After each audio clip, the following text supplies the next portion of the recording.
Good evening friends, सब लोग जल्दी से आ जाइए।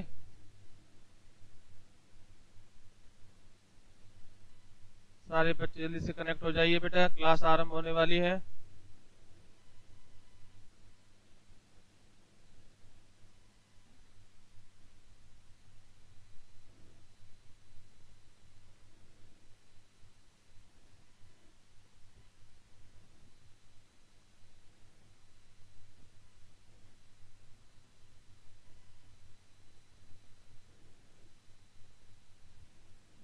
सारे बच्चे जल्दी से आ जाइए बेटा।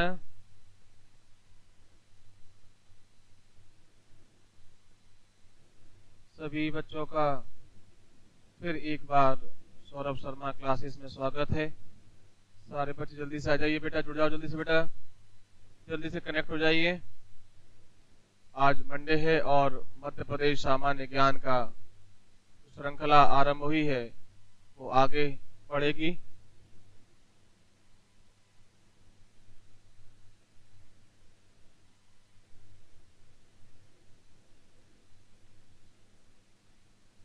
विकास शर्मा जुड़ गए हैं, गुड इवनिंग बेटा।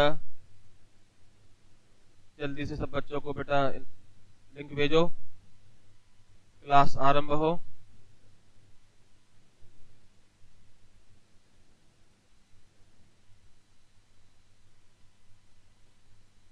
एमपी का जो पार्ट चल रहा है 9047 तक हम आ गए हैं।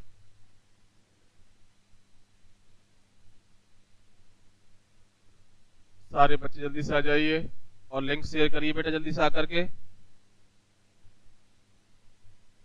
हेमराज नमस्ते बेटा। लेट क्यों हो जाते सारे बच्चे बेटा, टाइम हो चुका है, जल्दी से आ जाइए।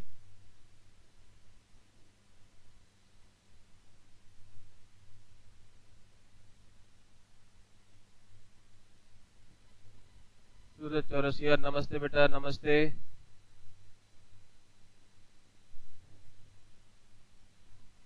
तो सबसे पहले बेटा लिंक को शेयर कर दें। नीलम कुशवाहा गुड इवनिंग बेटा, गुड इवनिंग।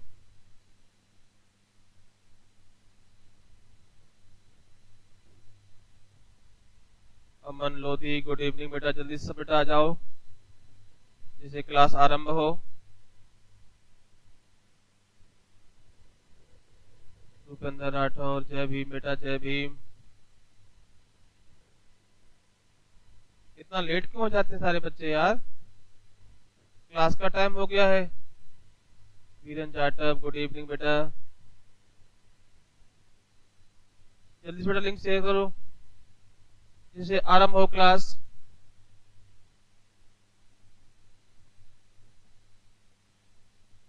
चलिए आरंभ करते हैं। आजादी के समय भारत में हम बात करें तो दो प्रकार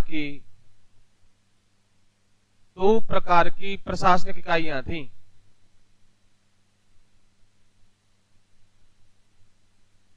बेटा क्या थी, दो प्रकार की प्रशासनिक इकाइयां थी। ओके, 9047 की हम बात करें, राज गहलोत, निशा, जानकी। हाँ बेटा गुड इवनिंग, जल्दी से आ जाइए। तो दो प्रकार के थे, एक तो बेटा थे ब्रिटिश प्रांत, एक कौन से थे बेटा, ब्रिटिश प्रांत थे, और दूसरे थे देसी रियासतें। बेटे क्या थी, देसी रियासतें थी। अगर हम 1947 की बात करें, जब भारत को मुकम्मल आजादी मिली तो भारत में दो तरह की प्रशासनिक इकाइयां थी, एक थी ब्रिटिश प्रांत थे और जो देसी रियासतें नंबर 2 थी। दो तरह की इकाइयां थी। कब, जब हम इंडिया आजाद हुआ तब, है ना। राहुल गुड इवनिंग बेटा, जल्दी सब लोग आ जाइए बेटा, और आते जाइए और लाइक भी करते जाइए, है ना। कविता रावत गुड इवनिंग बेटा, है ना, ठीक है ना। तो देसी रियासतें और ब्रिटिश प्रांत दो तरह की थी। ये तो ब्रिटिश लोगों के अधीन थी, और ये जो है भारत के जो देसी राजा थे, देसी राजाओं के अधीन थी। ठीक है ना बेटा। जो 47 की हम बात करें, जब भारत आजाद हुआ तो भारत में दो तरह की प्रशासनिक इकाइयां थी। एक तो ब्रिटिश प्रांत थे जो अंग्रेजों के अधीन थे, दूसरे थे देसी रियासतें जो देसी राजाओं के अधीन थी। तो दो तरह की थी। और आपको पता है 1947 में जब भारत को आजादी मिली तो भारत को दो भागों में बांटा गया। एक तो भारत और एक पाकिस्तान, ये आपको याद होगा। और ये कहा गया कि जो ब्रिटिश रियासत, जो देसी रियासतें हैं वो तो या तो पाकिस्तान में शामिल हो जाएं या हिंदुस्तान में शामिल हो जाएं, या एक विकल्प और दिया गया था, स्वतंत्र स्वतंत्र रह सकते हैं। ये सबसे बड़ी प्रॉब्लम थी। 1947 का जो अधिनियम बना था जिसके तहत भारत को आजादी प्राप्त हुई, इसमें हिंदुस्तान को टू पार्ट में डिवाइड कर दिया, एक हिंदुस्तान एक पाकिस्तान। और रियासतों से ये कहा गया था या तो वो भारत संघ में शामिल हो जाएं या पाकिस्तान में शामिल हो जाएं, या फिर एक विकल्प और दिया गया स्वतंत्र रहने का। क्या दिया गया बेटा? स्वतंत्र रहने का दिया गया था। इस समय भारत में 552 रियासतें थी बेटा। क्या थी? 552 रियासतें थी। और मध्य प्रदेश की हम बात करें तो मध्य प्रदेश में 79 रियासतें थी। भारत की बात करें तो 552 और एमपी की बात करें तो 79 रियासतें थी। हाँ बेटा, विकास शुक्ला कह रहे हैं कि माउंटबेटन, बिल्कुल बिल्कुल सही बात है। आगे चले बेटा। तो ये कंडीशन थी। ये हम बात कर रहे हैं पूरे भारत के परिप्रेक्ष्य में, और एमपी के परिप्रेक्ष्य में भी अभी हम आते हैं, तो थोड़ा समझ लीजिए। तो सिंपल सा प्रश्न है कि जब भारत आजाद हुआ था तो दो तरह की रियासतें थी, एक ब्रिटिश प्रांत थे और एक देसी रियासतें थी। ब्रिटिश प्रांत तो जैसे थे वैसे भारत में शामिल हो गए, बट प्रॉब्लम कहाँ थी? देसी रियासतों में। तो इस समय जो 552 देसी रियासतें थी, इनमें से 549 तो भारत संघ में शामिल हो गई, भारत संघ में शामिल हो गई थी। लेकिन प्रॉब्लम थी तीन रियासतों को। तीन रियासतें जो थी उनमें दिक्कत आ रही थी, वो भारत में शामिल नहीं होना चाह रही थी। एक थी बेटा कौन सा? निजाम ऑफ हैदराबाद। एक तो बेटा ये था, और दूसरा था जूनागढ़, और तीसरा था जम्मू एंड कश्मीर। अभी हम बेटा एमपी में पहुंचते हैं। थोड़ा सा समझ लीजिए कि क्या स्थिति थी इस समय, तो आपको प्रॉपर समझ में आ जाएगा। तो आपको बेटा आज की क्लास बहुत शानदार होने वाली है, जल्दी सब लोग आ जाइए। तो ये कंडीशन थी इस समय। 552 रियासतों में से 549 रियासतें भारत संघ में शामिल होना चाहती थी, बट तीन रियासतों को प्रॉब्लम थी जो भारत में शामिल नहीं होना चाहते थे, ये स्वतंत्र रहना चाहते थे। तो अब प्रश्न आता है कि इनका विलय कैसे हुआ। चलिए बात करते हैं। एक प्रश्न है कि जूनागढ़ का विलय भारत संघ में किस तरह हुआ था? जल्दी से बताइए, भारत संघ में कैसे हुआ? ये बेटा प्रश्न है। ऑप्शन, युद्ध के द्वारा, पहला ऑप्शन है। दूसरा ऑप्शन है विलय पत्र पर हस्ताक्षर हुए, विलय पत्र पर हस्ताक्षर हुए। तीसरा, जल्दी से बोलो बेटा, संधि के द्वारा हुआ। या चौथा, जनमत संग्रह। जल्दी से आंसर दो बेटा। ये प्रश्न आपके लिए है, आपने कई बार पढ़ा होगा। प्रश्न है कि जूनागढ़ का विलय भारत संघ में कैसे हुआ? जूनागढ़ 20 फरवरी 1948 को भारत संघ में शामिल हो गया। भारत संघ में शामिल हुआ तो आपको बताना है किस बेस पर हुआ था। जल्दी से आंसर दो बेटा। रूपेंद्र कह रहे हैं युद्ध के द्वारा, देवेंद्र कौर कह रहे हैं जनमत संग्रह, विकास शुक्ला कह रहे हैं जनमत संग्रह, नंदिनी रजक कह रही हैं जनमत संग्रह, निशा नरवरिया जनमत संग्रह। जल्दी बोलो। हाँ बेटा, सबके आंसर आ रहे हैं जनमत संग्रह, बिल्कुल सही जवाब है। जनमत संग्रह के द्वारा 20 फरवरी 1948 को जूनागढ़ का विलय हो गया। बेटा किसमें हो गया था? भारत संघ में। बेटा क्लियर है? फिर सुन लीजिए एक बार। 1947 में जब भारत को मुकम्मल आजादी मिली तो मुकम्मल विभाजित होने के बाद मिली थी। हिंदुस्तान और पाकिस्तान दो मुल्क बनाए गए माउंटबेटन योजना के तहत, लेकिन इसमें एक शर्त ये रखी गई थी कि जो भी भारतीय रियासत चाहे भारत में शामिल हो जाए या पाकिस्तान में शामिल हो जाए, लेकिन एक विकल्प और दिया गया स्वतंत्र रहने का।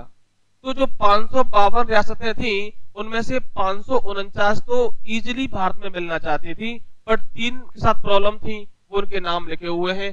पहला है, और इनका जो विलय है वो उसका श्रेय है वल्लभ भाई पटेल।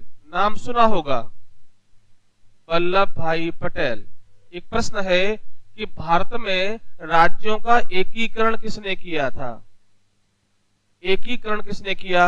तो आंसर आएगा बेटा वल्लभ भाई पटेल। हाँ बेटा, खुश रहो भदौरिया जी। हाँ बेटा क्लियर है। इसीलिए वल्लभ भाई पटेल को भारत का लौह पुरुष कहते हैं, याद रखें। और भारत का बिस्मार्क भी कहा जाता है, भारत का बिस्मार्क भी कहा जाता है। और इनकी याद में 31 अक्टूबर को राष्ट्रीय एकता दिवस मनाते हैं, डे ऑफ यूनिटी मनाया जाता है। और इनकी याद में दुनिया की सबसे बड़ी स्टैचू स्थापित हुई है। कहाँ? गुजरात, अहमदाबाद में, पता होगा आपको। तो ये भारत के पहले गृह मंत्री भी रहे हैं और भारत के पहले उप प्रधानमंत्री भी रहे वल्लभ भाई पटेल। तो इन्हीं के प्रयास से ये हुआ था। तो चलिए, जूनागढ़ का जो विलय हुआ वो जनमत संग्रह के द्वारा हुआ। बेटा क्लियर है? चलिए दूसरा प्रश्न देखते हैं। हैदराबाद, हैदराबाद बेटा यहां पर निजाम शाही वंश का शासन था। निजाम, इसको बोलते हैं निजाम शाही। ये भी भारत में शामिल नहीं होना चाहता था, ये भी भारत में शामिल नहीं होना चाहता था। इसलिए वल्लभ भाई पटेल को इसे शामिल करने के लिए चलाना पड़ेगा ऑपरेशन। जल्दी से बोलिए। हैदराबाद को भारत संघ में शामिल करने के लिए या किस बेस पे शामिल हुआ था? जल्दी से आंसर दो बेटा। हैदराबाद का विलय भारत संघ में कैसे हुआ था? जल्दी से आंसर दो बेटा। युगल शर्मा बेटा बोल रहे हैं राम राम। हाँ बेटा राम राम, जल्दी से आंसर दो। हैदराबाद का विलय किस बेस पे हुआ था? पुलिस कार्यवाही, बिल्कुल सही बात है। हैदराबाद का विलय पुलिस कार्यवाही करनी पड़ी, पुलिस कार्यवाही करनी पड़ी थी। और ऑपरेशन पोलो, याद रखना बेटा, ऑपरेशन पोलो चलाया था। याद रखना कि हैदराबाद का विलय भारत संघ में पुलिस कार्यवाही के द्वारा हुआ था और इसमें ऑपरेशन पोलो चलाया था। बेटा क्या चलाया था? ऑपरेशन पोलो चलाया था। और 17 सितंबर 48 को, बेटा डेट क्या थी? 17 सितंबर 1948 को हैदराबाद का विलय भारत संघ में हो गया। बेटा समझ में आ रहा है? स्पीड ज्यादा तो नहीं है? एक्चुअली ये क्वेश्चन आपने पढ़े होंगे, कुछ क्वेश्चंस नहीं पढ़े हैं, वो मैं आपको बताता जा रहा हूं। ऑपरेशन पोलो चलाया गया था और 17 सितंबर को इसका विलय भारत संघ में हो गया। और यहां पर उस्मान अली, निजाम कौन था बेटा इस समय?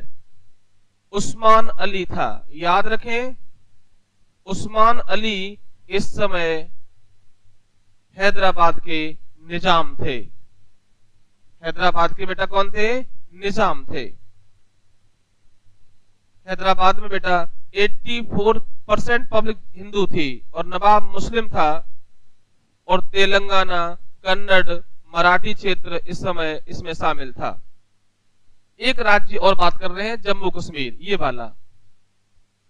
अब अगला प्रश्न है कि जम्मू कश्मीर, जम्मू एंड कश्मीर का विलय किस बेस पर हुआ था? जल्दी से बताइए। तो याद रखें, जल्दी से बोलो बेटा, जम्मू कश्मीर का विलय भारत संघ में किस बेस पर हुआ था? जल्दी से आंसर दो।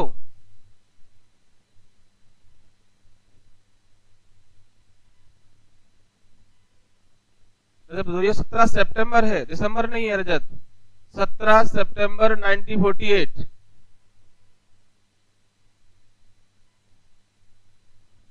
विलय पत्र पर साइन करने पड़े थे। बिल्कुल सही बात है, विलय पत्र पर साइन करने पड़े थे,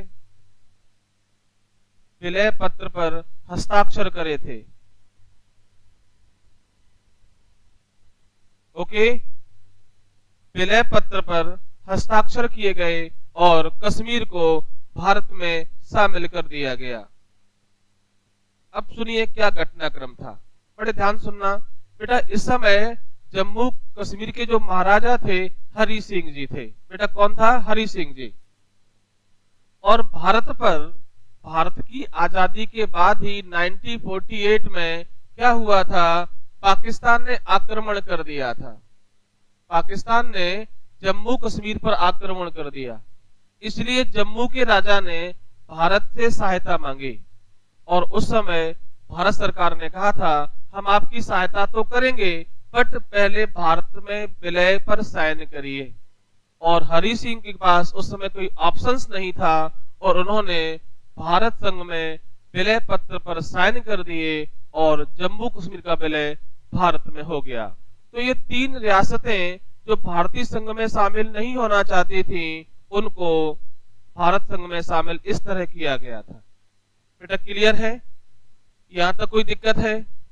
चलिए आगे बात करते हैं। ये तो हम बात कर रहे थे इस समय भारत में क्या हुआ था और भारत में स्थिति क्या थी। अब हम बात करते हैं मध्य प्रदेश में।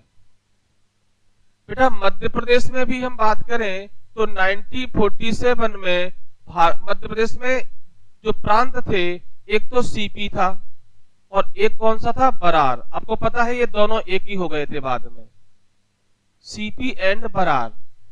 तो याद रखें कि ब्रिटिश काल में जब हम आजाद हुए थे 1947 में, तो एमपी भी ब्रिटिश का हिस्सा था, अंग्रेजों का हिस्सा था।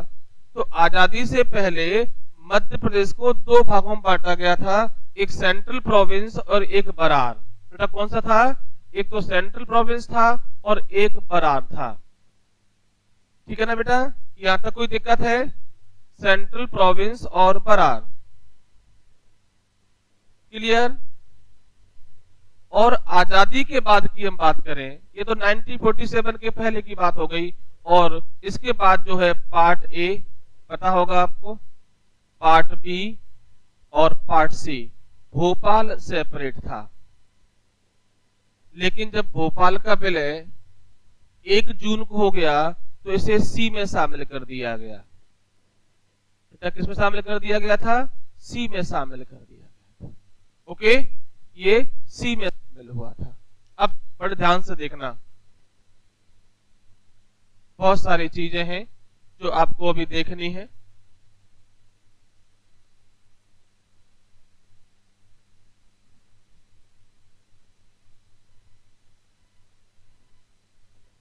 चलिए बेटा, यहां तक किसी को दिक्कत तो नहीं है?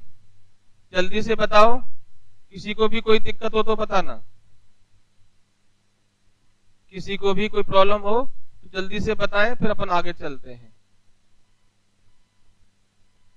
47 में भारत की जो प्रशासनिक इकाइयां थी, उनका अपन 3 भागों में डिवाइड किए थे, part A, part B, part C. तो बड़े ध्यान से देखना कि कैसे कैसे एमपी में डिवाइड किया गया था। हम मध्य प्रदेश की बात करें तो मध्य प्रदेश में 1947 में आपको पता है जो रियासतें बनी थी, पार्ट ए, पार्ट बी और पार्ट सी, इसमें आपका भोपाल भी शामिल हो गया था। पार्ट सी की जो राजधानी थी वो रीवा थी, और बोलते क्या थे बेटा, इसको विंध्य प्रदेश कहते थे। क्या बोलते थे बेटा, विंध्य प्रदेश कहते थे। पार्ट बी को मध्य प्रांत कहते थे, और राजधानी थी ग्वालियर और इंदौर। ठीक है ना बेटा। पार्ट ए को सीपी प्लस बरार के नाम से जानते थे, और राजधानी थी नागपुर। बेटा क्लियर है ना। ये 1947 में एमपी का स्थिति था, जो को डिवाइड किया वो इस तरह किया था। और हम भारत की बात करें, भारत में ये विभाजन part A, part B, part C और पार्ट डी में था। ध्यान रखना, डी में पूरे भारत में एक ही क्षेत्र था, जिसे बोलते हैं अंडमान निकोबार। क्लियर है बेटा। इसमें और कोई भी क्षेत्र शामिल नहीं था पार्ट डी में। तो पार्ट डी एमपी में है ही नहीं, है ना। तो एमपी में part A, part B, part C, इससे आपका थोड़ा तुलनात्मक अध्ययन हो जाएगा, भारत में क्या था और मध्य प्रदेश में क्या था, दोनों थोड़ा सा तुलनात्मक हो जाएगा। बेटा समझ में आ रहा है यहाँ तक, कोई दिक्कत। Part A, part B, part C ये एमपी में थे, और भारत में part A, part B, part C और डी। बोलो बेटा। चलिए अब बड़े ध्यान से देखना। अब इसकी संविधान में आपको पता है कि 1947 में संविधान बन रहा था। तो संविधान में इन रियासतों का कैसे किया गया था वर्गीकरण, वो देखना। पार्ट ए संविधान के भाग 6 में रखा गया था, भाग 6 में रखा गया था, और आर्टिकल 152 में स्टार्ट होता है। आर्टिकल 152 आज भी ये है। इसमें वो भाग थे जो ब्रिटिश प्रांत थे। बेटा कौन से थे, ब्रिटिश प्रांत थे। यानी कि आजादी के बाद ब्रिटिश प्रांतों को सीधे भारत संघ में शामिल कर लिया गया था। जब अंग्रेज भारत से गए तो वो पूरा क्षेत्र जो उनके आधिपत्य में था भारत संघ को सौंप दिया। तो इसमें पार्ट ए में शामिल किया गया। इसमें ब्रिटिश प्रांत थे, और इनका वर्णन संविधान के आर्टिकल 52 से 237 तक किया गया है। बेटा कहां तक किया गया है, 37 तक किया गया है। ये संविधान में आज भी है, ये भाग संविधान में आज भी है। बोलो बेटा क्लियर है। यानी कि इन प्रांतों में अंग्रेजों का प्रत्यक्ष शासन था जो भारत को दे दिया। बेटा क्लियर है बेटा यहाँ तक। हाँ बेटा गुड इवनिंग, बेटा गुड इवनिंग। चलिए आगे चलते हैं। भाग बी में देखिए, भाग बी में बेटा ऐसी रियासतें थीं जो भारत में शामिल नहीं होना चाहती थी। इनको बड़ा डर था कि भारतीय संघ में इनकी स्थिति क्या होगी, इनकी पोजीशन क्या होगी। तो इनको सरकार ने क्या दिया, प्रीवी पर्स दिए, देखिए विशेष अधिकार दिए, प्रीवी पर्स दिए, उपाधियां दी, और बहुत सारा कोष भी इनको दिया गया। फिर ये तैयार हो गए भारत संघ में शामिल करने के लिए, और इनको संविधान के भाग 7 में रखा गया। ये भाग 6 में था, ये भाग 7 में रखा गया। तो ध्यान रखें, भाग बी में ऐसी देशी रियासतें थीं जो भारत में शामिल नहीं होना चाहती थी, तो उनको भारतीय संघ में शामिल करने के लिए सरकार ने पीवी पर्स दिए और बहुत सारा कोष भी दिया, जिससे भारत में शामिल हों, और ये तैयार हो गए।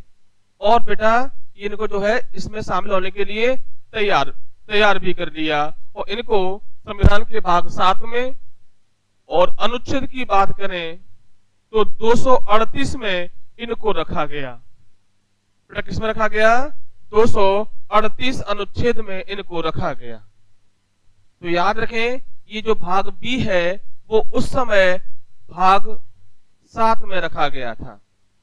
और ध्यान रखें, फिर बाद में जब 7वां संशोधन हुआ, 7वां संविधान संशोधन हुआ 1956 में, तो इस भाग 7 को निरंक घोषित कर दिया। बेटा आज भी ये रिक्त है, ध्यान रखें। ओके, इसमें ये नहीं है, अब देसी रियासतें नहीं है। और एक प्रश्न और याद रखें कि प्रीवी पर्स कब समाप्त किए गए थे? तो 26वें संविधान संशोधन 1975 में प्रीवी पर्स समाप्त कर दिए गए। बेटा क्लियर हो रहा है कि भाग बी में ऐसी रियासतों को रखा गया था जो शामिल नहीं होना चाहती थी, बट उनको शामिल किया गया, प्रीवी पर्स दिए गए, बाद में प्रीवी पर्स समाप्त कर दिए गए। और भाग जो 7 था इसमें रियासतें थी, उसे 7th अमेंडमेंट 1956 द्वारा समाप्त कर दिया गया। और भाग 7 बेटा आज भी क्या है? निरंक है, इसमें कुछ भी नहीं है, इसमें कुछ भी नहीं है। देखिए अब आते पार्ट सी में। बेटा इसमें छोटी छोटी रियासतों को रखा गया था, इसमें छोटी छोटी रियासतों को रखा गया था और इनका वर्णन संविधान के भाग 8 में था। बेटा किसमें था? संविधान के भाग 8 में किया गया था और आर्टिकल था 239। 239 और ये अंडमान निकोबार है, इसको भाग 9 में रखा गया था। ओके, भाग 9 अंडमान निकोबार, केवल एक ही रियासत थी भारत की, अंडमान निकोबार, जो आर्टिकल 243 और भाग 9, आर्टिकल 243 और भाग 9 में। बेटा समझ में आया? ये संविधान की स्थिति है, यानी कि इन देशी रियासतों का संविधान में कैसे किया गया वर्गीकरण, ये हम आपको बताए थे कि भारत में भाग ए, भाग बी, भाग सी, भाग डी बनाए गए। भाग ए में ब्रिटिश प्रांत रखे गए जो प्रत्यक्षतः अंग्रेजों के अधीन थे, इन्हें भाग 6 में रखा गया, आर्टिकल 152 से 37 तक रखा गया। भाग बी में देशी रियासतें थी, जैसे अपना ग्वालियर है, इंदौर है, इस तरह रखा गया। और इनका वर्णन 7 में, जो आज 7 खाली है। पार्ट सी में छोटी रियासतें थी, आर्टिकल 239 है और भाग 8 है। बाद में जब संविधान बनेगा उसके बाद भाग 9 जो है वो भाग 8 में आ जाएगा। ओके, चलिए, तो ये स्थिति थी 1947 में जब ये संविधान बन रहा था। पवन पंडित जी कह रहे हैं माई फर्स्ट क्लास।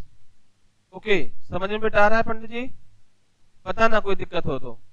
चलिए बेटा आगे चले, यहां तक कोई दिक्कत? स्पीड ज्यादा तो नहीं बच्चों?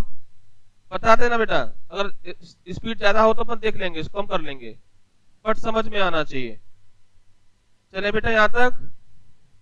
तो भारत में स्थिति क्या थी और मध्य प्रदेश में स्थिति क्या थी, ये दोनों हम बात किए। और इन रियासतों का जो वर्गीकरण था वो संविधान में कैसे कैसे किया गया, ये भी हम चर्चा किए।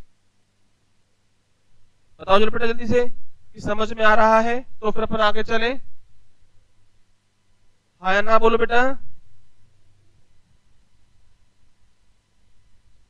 चलिए, धर्मेंद्र पाल कह रहे हैं समझ में, हाँ सर आ रहा है, बहुत बढ़िया। आगे चलते हैं। अब अपन लौट के फिर एमपी में आते हैं। हम भाग इसकी बात हटा देते हैं, इसको अपन एमपी तक ही सीमित रहेंगे। ये तो केवल आपको हम समझाने के लिए बता रहे थे कि कैसे कैसे संविधान में इन राज्यों का वर्गीकरण किया गया था। अपन फिर लौट के आते हैं यानी कि मध्य प्रदेश में जो रियासतें थी वो 3 प्रकार में बांटा गया राज्यों को, पार्ट ए, पार्ट बी और पार्ट सी। बेटा क्लियर है? चलिए, तो अपन पहले पार्ट ए की बात करते हैं। पार्ट ए में कितनी रियासतें थी, जल्दी से बताइए। पार्ट ए में बेटा मध्य प्रदेश में कुल 79 रियासतें हैं। जैसे हम वहां बात कर रहे थे ना कि भारत में 552 थी, ऐसे ही मध्य प्रदेश में कितनी थी, ध्यान रखना 79 रियासतें हैं। एक प्रश्न है कि आजादी के समय मध्य प्रदेश में कितनी रियासतें थी, तो 79 थी। और भारत में कितनी थी बेटा, जल्दी से बोलो बेटा, भारत में कितनी थी? भारत में आजादी के समय कितनी रियासतें थी, जल्दी से आंसर दो। 552। ठीक है ना बेटा। चलिए अब देखिए, ये जो पार्ट ए है, पार्ट ए में रियासतें थी कुल 15, और पार्ट ए में क्या क्या शामिल था? सीपी था, बरार था, विदर्भ था, छत्तीसगढ़ था, और महाकौशल था। पार्ट ए में इन रियासतों को मिलाया गया था। कौन सा? सीपी, बरार, विदर्भ, छत्तीसगढ़ और महाकौशल। छत्तीसगढ़ और महाकौशल को मिला के बनाया गया था। बेटा क्लियर है? महाकौशल जो जबलपुर क्षेत्र है, बेटा कौन सा क्षेत्र है? जबलपुर वाला। विदर्भ महाराष्ट्र वाला, छत्तीसगढ़ सीपी और बरार, और राजधानी बेटा कहां थी इसकी? राजधानी थी नागपुर में, और इसमें कुल रियासतें थी 15। बेटा क्लियर है कि पार्ट ए में कितनी रियासतें थी? कितनी? 15 थी। प्रश्न क्लियर है? आगे बढ़ते हैं। पार्ट ए की सबसे बड़ी रियासत कौन सी थी? पार्ट ए की सबसे बड़ी रियासत, ध्यान रखें, बस्तर। पार्ट ए की सबसे बड़ी रियासत बस्तर थी। बोलो बेटा क्लियर है? क्या थी? बस्तर थी। और एक प्रश्न बहुत शानदार बताने वाला हूं। पार्ट ए में मकड़ाई रियासत एकमात्र रियासत है जो वर्तमान मध्य प्रदेश में है। मकड़ाई रियासत जो वर्तमान मध्य प्रदेश में है, कौन सी है? मकड़ाई हरदा जिले में पड़ता है।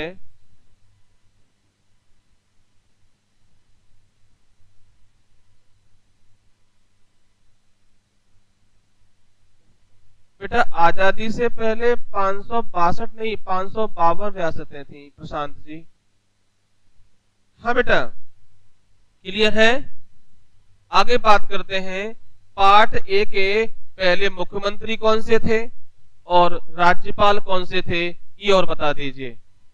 बेटा यहाँ के जो राज्यपाल हैं पहले,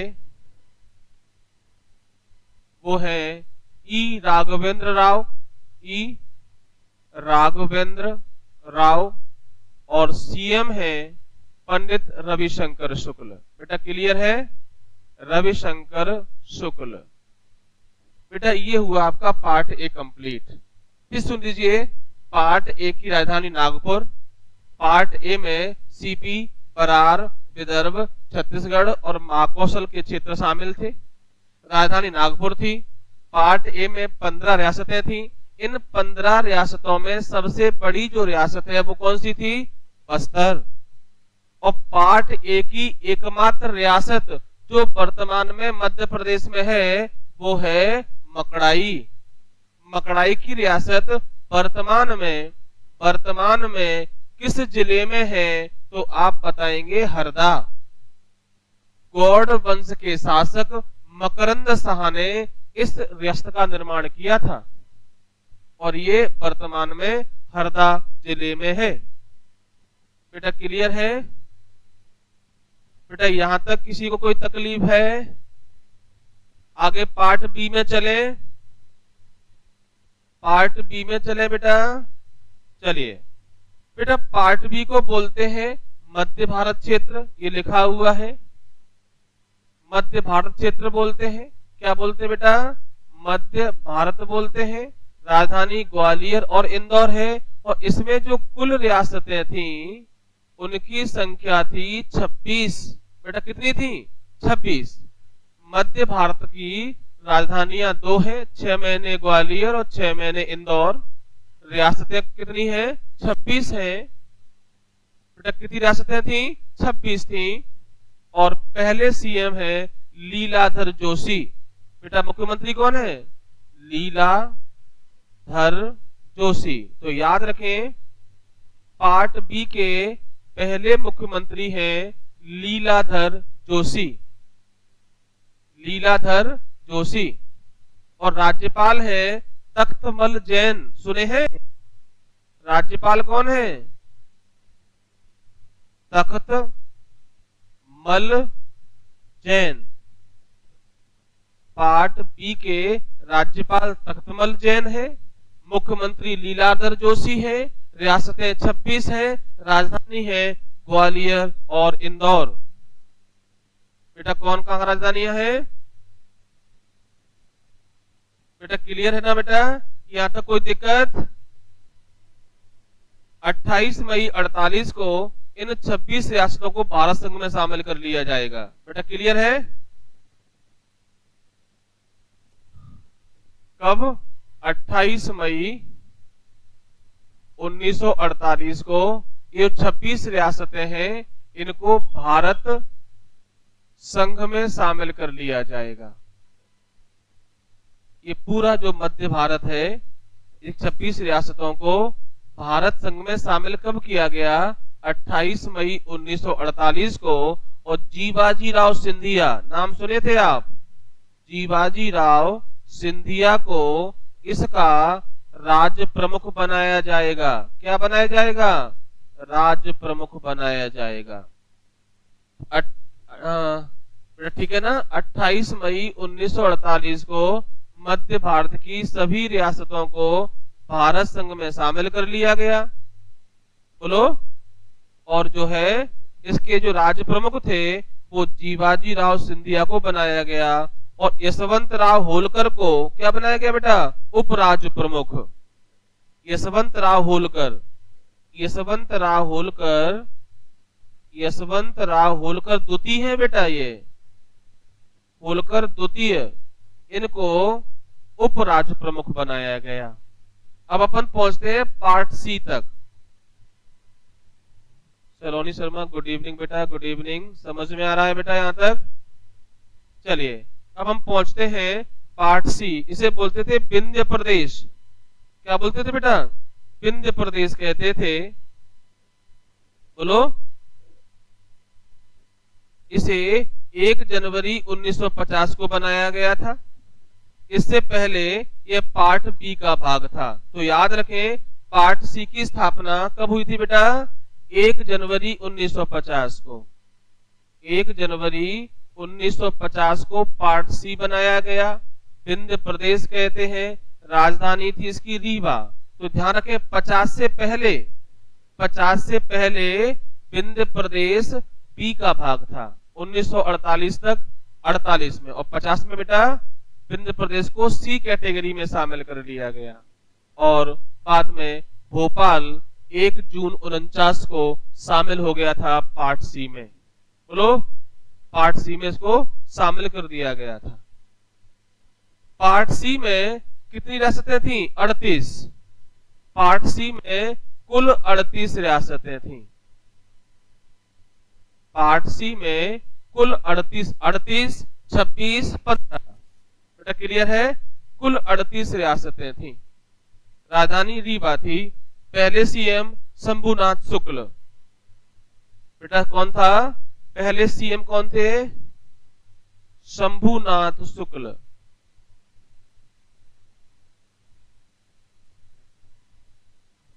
और राज्यपाल हैं शिवानंद। राज्यपाल शिवानंद थे।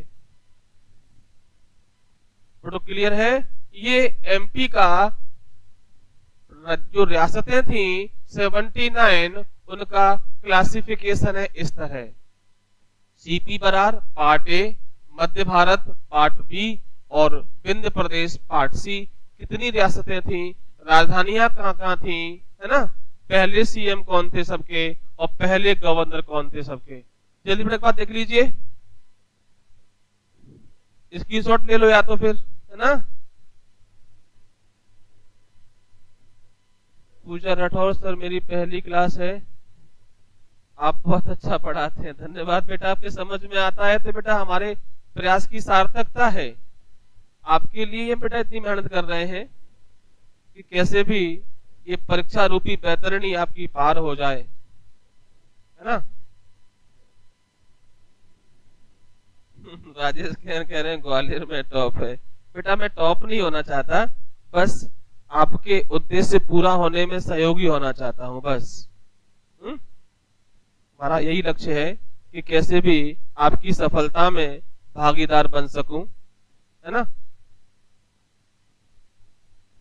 चलिए बहुत बढ़िया बेटा, आपके समझ में आ रहा है, ये हमारे प्रयास की सार्थकता है बेटा। बेटा जल्दी से बेटा देख लीजिए, आप चाहो तो एक बार इसको दोबारा देख लो कि एमपी की जो कुल रियासतें थी 79, इनको कैसे कैसे क्लासिफिकेशन किया गया, पार्ट ए में, पार्ट बी में, पार्ट सी में।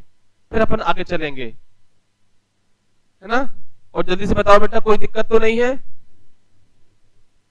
सूरज सिंह जो हम आपको डेटा दे रहे हैं बिल्कुल एंथेटिक है, बिल्कुल ऑथेंटिक है, आप इसमें बिल्कुल डिस्टर्ब ना हो।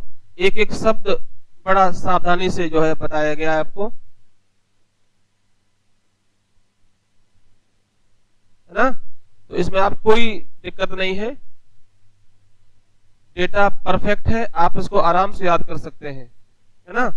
और मैं तो समझता हूं बेटा आपको याद हो भी रहा होगा, ऐसा मेरा मानना है, क्योंकि इतना बिल्कुल स्लोली स्लोली और धीमे धीमे आपको पढ़ाया जा रहा है, तो मुझे लग रहा है कि आपको याद भी हो रहा होगा, है ना।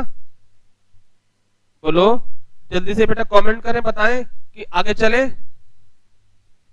जल्दी बोलो बेटा, तो फिर अपन आगे चलें। अगर यहां तक समझ में आ गया है तो फिर आगे चलें बेटा। बेटा ये अवश्य याद रखें, अगर आपको ये पता है, अगर आपको ये पता है तो आपका कोई क्वेश्चन गलत नहीं होगा एमपी के गठन का और पुनर्गठन का। बस पता होना चाहिए कैसे कैसे बने थे। बेटा कई लोगों को तो नाम ही याद नहीं रहते, क्या बोलते हैं, मध्य प्रांत, मध्य भारत और विंध्य प्रदेश, इसमें क्या क्या शामिल था। चलिए अपन आगे चलते हैं, अब आगे चलते हैं। अब इधर आ जाइए, अब इधर आ जाइए। चलो देवेंद्र गौर कह रहे हैं चलो, आजकल तुम हो कहां देवेंद्र।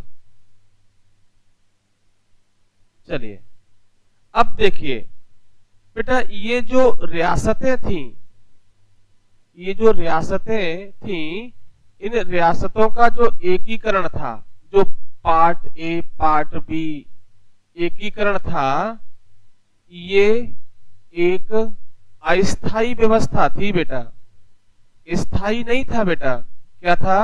अस्थाई व्यवस्था थी, अस्थाई व्यवस्था थी। तो बेटा ध्यान रखें कि जो राज्यों को भारत में और मध्य प्रदेश में जो रियासतें थी, उनको अपन ने एकीकरण किया, part A part B part C में। ऐसे भारत में भी किया था, पूरे देश में एकीकरण किया था, बट ये जो व्यवस्था थी वो अस्थाई थी। समस्या ये थी कि भारत में जो राज्य हैं उनका गठन किस बेस पे हो, भाषा के बेस पर हो, भाषा के आधार पर हो, या प्रशासनिक आधार पर हो, प्रशासनिक आधार पर हो। ये बड़ा प्रॉब्लम चल रहा था, ये बड़ी समस्या चल रही थी।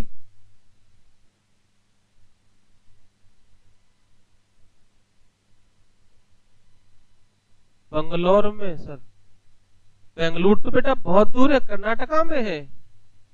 ओके चलिए, तो बेटा क्या हुआ कि जो रियासतों का जो एकीकरण किया था, ये कौन सा वाला किया था अपन ने, ए बी सी, भारत में डी भी था। तो ये जो है एक अस्थाई व्यवस्था थी, जिससे इसका विभिन्न भागों में विरोध हो रहा था। बेटा क्या हो रहा था? इस व्यवस्था का भारत के विभिन्न हिस्सों में, विभिन्न भागों में विरोध हो रहा था। विरोध का मुख्य कारण क्या था कि ये जो विभाजन है, इसका आधार क्या होना चाहिए। भारत में भाषा के आधार पर, भारत में भाषा के आधार पर राज्यों के गठन की मांग हो रही थी। बेटा क्या हो रही थी? भाषा के आधार पर राज्यों के गठन की मांग हो रही थी। अब बेटा भाषा की हम बात करें तो भारत इतना बड़ा देश है जहां विभिन्न भाषाएं बोली जाती हैं, तो कैसे राज्यों का गठन हो। बट मांग थी तो इस मांग का सम्मान रखते हुए पंडित जवाहरलाल नेहरू ने कई कमेटियां बनाई कि भारत में राज्यों गठन कैसे हो, भाषा के बेस पर कैसे हो। तो इसके लिए सबसे पहले जो पहली कमेटी बनी थी उसका नाम था एस.के. धर आयोग। ध्यान रखें कि पहली कमेटी कौन सी बनी, एस.के. धर आयोग 1948। क्या क्लियर है यहां तक? राज दंडोतिया कह रहे हैं गुड इवनिंग। बेटा गुड इवनिंग हो गई बेटा, जल्दी से करो, आगे बढ़ो बेटा। राजेश केन, अभी पीडीएफ की व्यवस्था नहीं हो पा रही है, अभी हमारा कार्य आरंभ हुआ है तो अभी हमें ज्यादा इसका ज्ञान नहीं है। अभी तो हम आपको केवल पूरा डेप्थ में बताते जा रहे हैं एमपीजीएस क्या क्या है ना। तो अभी पीडीएफ की व्यवस्था तो नहीं है, बट हम आपको समय दे रहे हैं, आप देखते जाइए, है ना। और कोई चीज समझ में नहीं आती तो आप मुझे बताएं तत्काल। हाँ बेटा क्लियर है।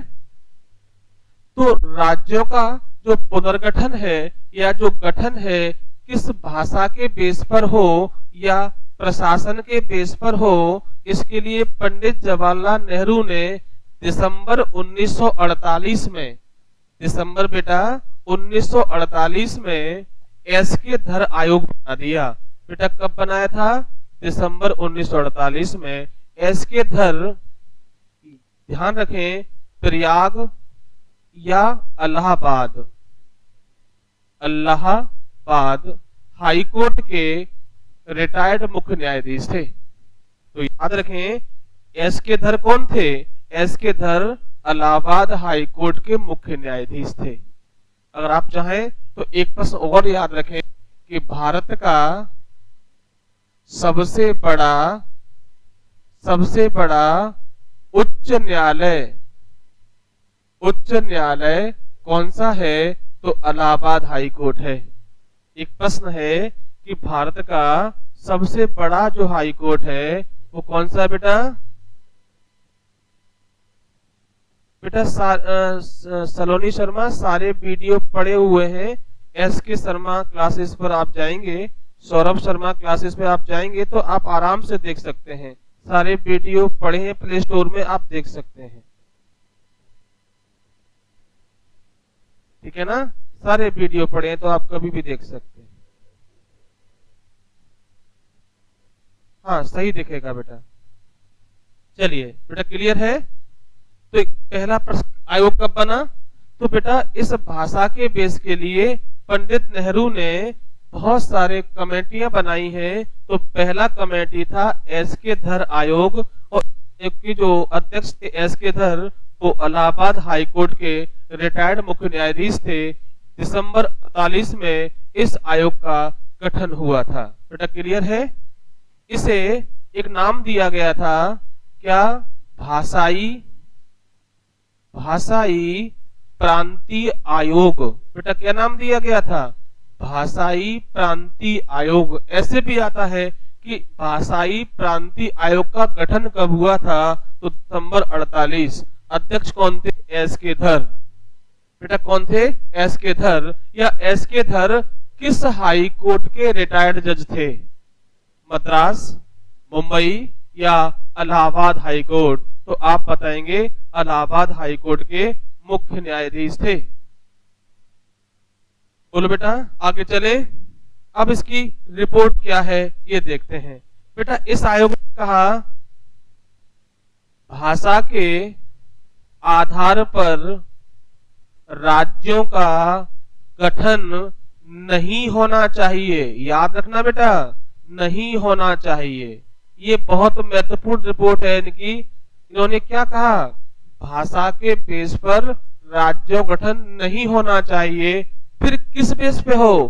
प्रशासनिक बेस पर। याद रखें कि इन्होंने प्रशासनिक बेस पर, प्रशासनिक आधार पर राज्यों के गठन का सिफारिश किया था। तो याद रखेंगे बेटा कि इन्होंने क्या कहा? राज्यों का जो गठन है, पुनर्गठन है, वो प्रशासन के बेस पर होना चाहिए, भाषा के आधार पर नहीं होना चाहिए। बेटा क्लियर है? यहां तक कोई समस्या नहीं? तो बेटा ये रिपोर्ट क्या हुई? असफल हो गई।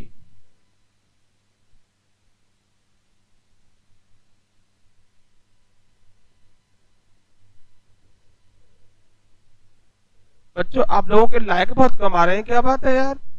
क्या समझ में नहीं आ रही क्लास आपको? बेटा समझ में आ रही है तो जल्दी से लायक बढ़ाओ बेटा, बहुत कम लायक है यार, आनंद ही नहीं आ रहा यार। कैसे बच्चे हो आप? कहना पड़ता है आपसे, देखो मैं बिना कहे पढ़ा रहा हूं, जल्दी करो। चाहत पिपल कह रही है असफल रहा था। बिल्कुल बेटा असफल रहा, बिल्कुल असफल रहा। अब जल्दी से पहले लायक बढ़ाओ तभी आगे बढ़ूंगा, जल्दी करो। देखो बढ़ रहे हैं, आप लायक बढ़ाते हैं तो यहाँ भी नंबर आते हैं आपके। हाँ बढ़ रहा नंबर बढ़ रहा है आपका, जल्दी करो। मैं कहना भूल जाता हूं तो आप करते ही नहीं हो, आप भी भूल जाते हो, है ना? चलो आगे बढ़ते हैं। ये बेटा कमेटी क्या हुई? असफल हो गई। इसके बाद नेहरू जी ने जेबीपी कमेटी बनाई। बेटा क्या बनाई? JBP committee. ये दूसरी कमेटी है जेबीपी कमेटी। देखो आपने लाइक किए तो बढ़े, यहाँ पर नंबर बढ़ रहे हैं।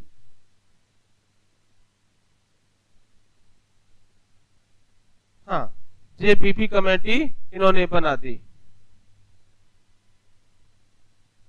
बेटा ये भी 1948 में ही बनी है। चलिए आगे बढ़ते हैं। जेबीपी कमेटी ने अप्रैल 1949 में अपनी रिपोर्ट दी। ओके बेटा एक देख लेना, ये बेटा ये जून में गठित हुआ था, ये जून में गठित हुआ है और ये दिसंबर में गठित हुआ है। इसका जो गठन था वो दिसंबर 1948 है और रिपोर्ट अप्रैल 1949 है। इस कमेटी ने कहा कि भाषा के आधार पर राज्य नहीं बनने चाहिए।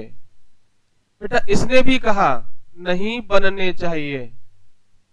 बेटा इसने भी उसी रिपोर्ट को दोहराया जो एसके धर आयोग ने कहा। एसके धर आयोग ने क्या कहा कि भाषा के आधार पर राज्य नहीं बनने चाहिए। जेबीपी कमेटी ने भी यही कहा कि भाषा के आधार पर राज्य नहीं बनने चाहिए। इसकी रिपोर्ट अप्रैल 49 में आ गई थी। क्लियर है? एक प्रश्न और, जे का मतलब जवाहरलाल नेहरू है, ये वल्लभ भाई पटेल है और ये पट्टाभी सीतारमैया है। इन तीन लोगों की अध्यक्षता में कमेटी बनी थी। नाम है जेबीपी कमेटी। जवाहरलाल नेहरू, वल्लभ भाई पटेल और पट्टाभी सीतारमैया। पट्टाभी सीतारमैया, ये वही पट्टाभी सीतारमैया हैं जो मध्य प्रदेश के पहले राज्यपाल बनेंगे। बेटा क्या बनेंगे? पहले राज्यपाल बनेंगे।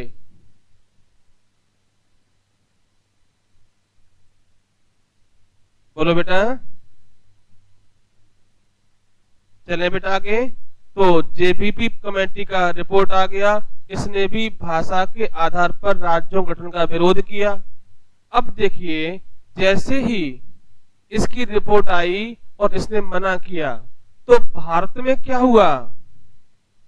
असंतोष फैल गया। क्या हुआ? असंतोष फैलने लगा, क्योंकि मांग क्या हो रही थी? भाषा के आधार पर राज्यों की। इसी समय हैदराबाद में, बेटा कहां पर? हैदराबाद में तेलुगु भाषा के लिए एक राज्य की मांग होने लगी। तेलुगु भाषा के लिए एक राज्य की मांग होने लगी और आप नाम सुने होंगे श्री पोटली। आपको याद होगा कि इस समय नाम आंध्र प्रदेश नहीं है, राज्य का नाम क्या है? हैदराबाद। और श्री पी रामल्लू। नाम क्या है बेटा? पी रामल्लू एक नेता थे जो तेलुगु भाषा के आधार पर एक राज्य की मांग कर रहे थे और ये 656 डेज 56 दिन तक अनशन पर बैठे रहे। इन्होंने आंदोलन किया और इनकी डेथ हो गई, इसलिए सरकार को झुकना पड़ा और और 1 अक्टूबर 1953 ये डेट है, याद रखना। तेलुगु भाषा के आधार पर तेलुगु भाषा के लिए एक राज्य बनाना पड़ा और नाम दिया उसको आंध्र प्रदेश। बेटा ये प्रश्न बहुत बार पूछा गया है कि भाषा के आधार पर बनने वाला भारत का प्रथम राज्य कौन सा था? तो आंध्र प्रदेश था। भाषा कौन सी थी? तेलुगु भाषा थी। कब बना? 1 अक्टूबर 1953। और क्या घटनाक्रम था? श्री पी रामल्लू की डेथ हो गई थी। ये इस राज्य के लिए मांग कर रहे थे, तो भैया सरकार को झुकना पड़ा और राज्य बनाना पड़ा। तो एक प्रश्न आता है कि भाषा के आधार पर बनने वाला भारत का प्रथम राज्य कौन था? तो बेटा कौन था? आंध्र प्रदेश था। बेटा क्लियर है यहां तक? कोई दिक्कत? अब देखिए अब क्या हुआ। जैसे ही आंध्र प्रदेश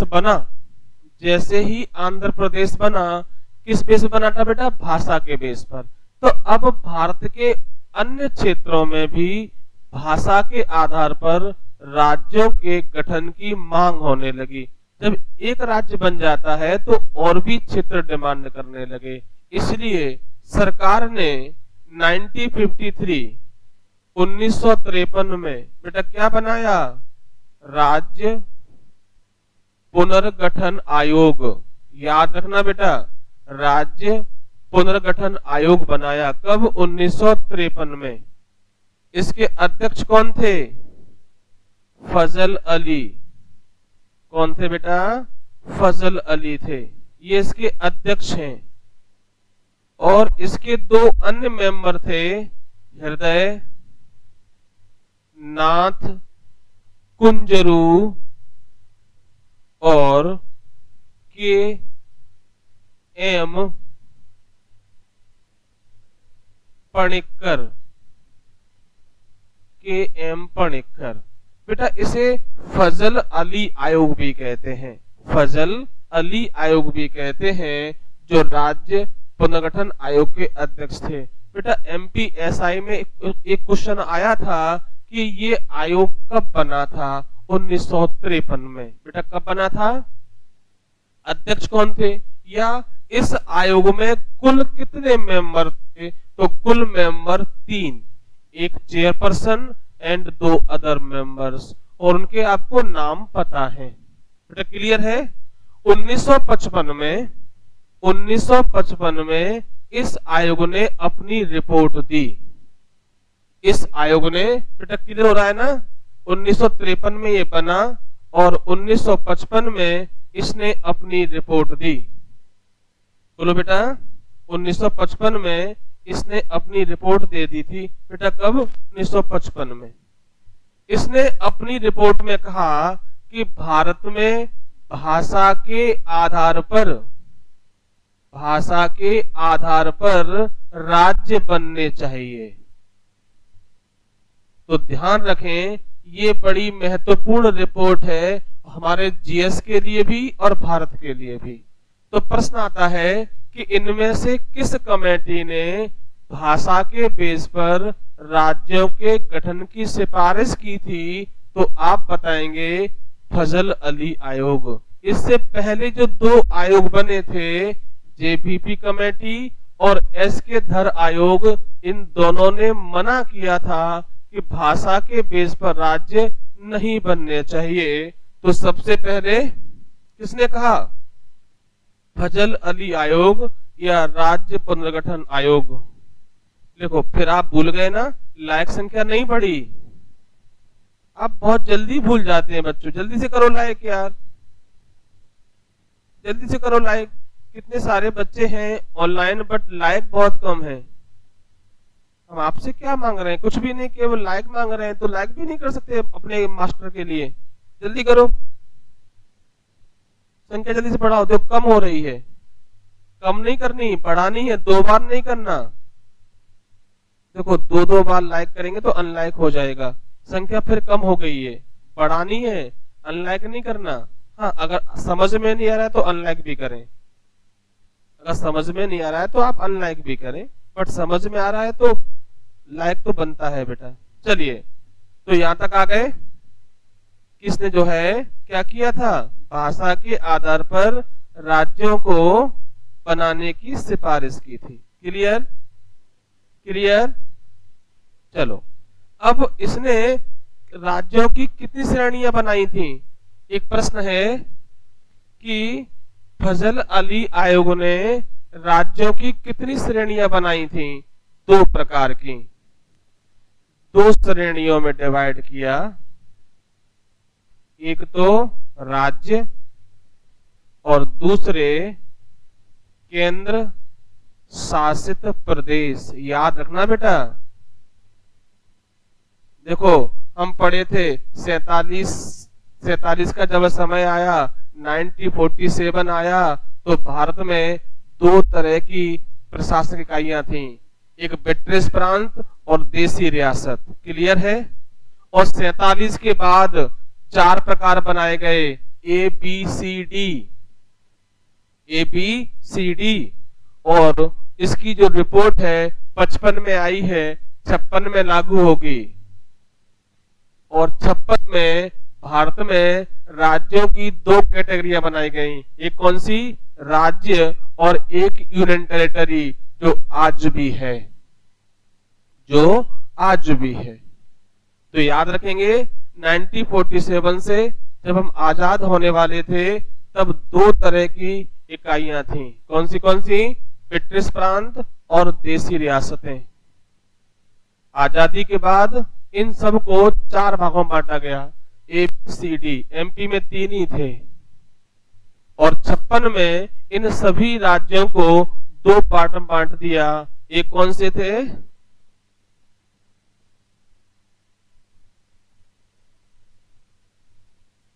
मेरा बस हो तो मैं कल भी समझ में नहीं आया बेटा। हाँ, तो बेटा 2 तरह के बनाए गए, एक राज्य थे और एक केंद्र शासित प्रदेश थे। अब प्रश्न ये है कि इस कमेटी ने कितने राज्य और कितने केंद्र शासित प्रदेशों का रिकमेंड किया था या रिपोर्ट दिया था? तो याद रखें 16 राज्य। इस कमेटी ने 16 राज्य और 3 केंद्र शासित प्रदेश। अकॉर्डिंग टू फजल अली आयोग बने नहीं, इतने बनेंगे अलग, बट रिपोर्ट की बात कर रहा हूं कि फजल अली आयोग ने कितने राज्य और कितने केंद्र शासित प्रदेश बनाने का सुझाव रखा था? तो 16 राज्य और 3 केंद्र शासित प्रदेश। बोलो बेटा, बने कितने? 14 राज्य और 6 केंद्र शासित प्रदेश बनेंगे। पर इस कमेटी ने क्या कहा था कि 16 राज्य बनने चाहिए और 3 केंद्र शासित प्रदेश बनने चाहिए। इसके बाद इसकी जब रिपोर्ट नेहरू जी के पास आ गई तो नेहरू जी ने संविधान में 7वां संविधान संशोधन किया। बेटा याद रखना 1956 7वां संविधान संशोधन किया। आपको पता है राज्य बनाने के लिए अधिकार संसद को दिया गया है।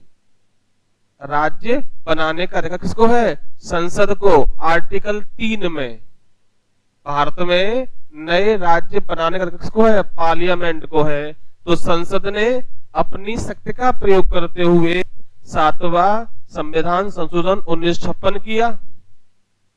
इसके द्वारा भारत में 14 राज्य और 6 केंद्र शासित प्रदेश बनाए।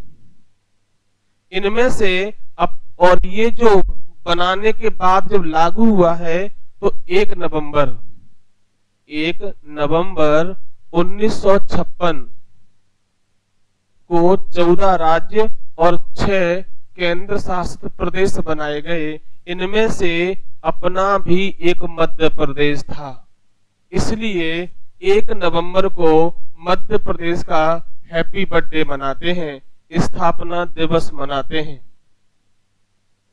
और एमपी का विभाजन भी बस 2000 में होगा, वो भी 1 नवंबर को ही होगा। इस समय मध्य प्रदेश में 43 डिस्ट्रिक्ट्स और 8 संभाग हैं। ये तो यहां तक अपन आ गए। ये भारत में राज्य कैसे कैसे बने, तो 14 राज्य बने थे। वर्तमान में जस्ट डबल है, 28 राज्य हैं। और अभी कई राज्यों की मांग चल रही है। विदर्भ की मांग चल रही है, बोडोलैंड की मांग चल रही है, बुंदेलखंड की मांग चल रही है, पढ़ा होगा आपने, गोरखालैंड की मांग चल रही है, हरित प्रदेश की मांग चल रही है, ब्रज प्रदेश की मांग चल रही है, बहुत सारे राज्यों की मांग चल रही है। जब ये राज्य बनेंगे तो अपन भी एक राज्य मांगेंगे और उसका नाम अपन रखेंगे चंबल राज्य। 2 राजधानियां होंगी, एक भिंड एक मुरैना। शीतकालीन रखेंगे मुरैना में, ग्रीष्मकालीन रखेंगे भिंड में। और राज्य की नदी होगी चंबल और राज्य की पशु होगा पदावरी भैंस। बनाएंगे अपन, है ना। चलिए आगे बढ़ते हैं। यहाँ तक कोई समझ में आ, कोई दिक्कत बेटा?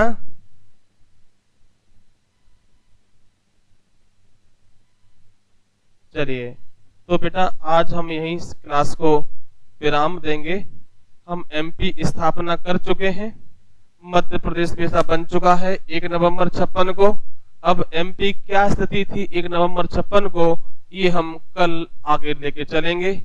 आप बच्चों को क्लास कैसी लगी अवश्य कमेंट करके बताएं और जाते जाते लाइक जरूर करते जाएं, है ना। और कोई समस्या है तो कमेंट सेक्शन में लिख के जाएं कि क्या प्रॉब्लम है, देख के सॉल्व करने का प्रयास करूंगा। ठीक है बच्चों, गुड नाइट, शुभ रात्रि, अपना ख्याल रखें और पढ़ते रहें। मैं जो समय आपको मिला है पढ़ने के लिए उसका 100% यूज करें, 100% दें पढ़ाई को, है ना। क्योंकि एक यही साधन है जिससे आपका आने वाला कल अच्छा हो सकता है। केवल हार्ड वर्क और हार्ड वर्क। चलिए गुड नाइट, शुभ रात्रि।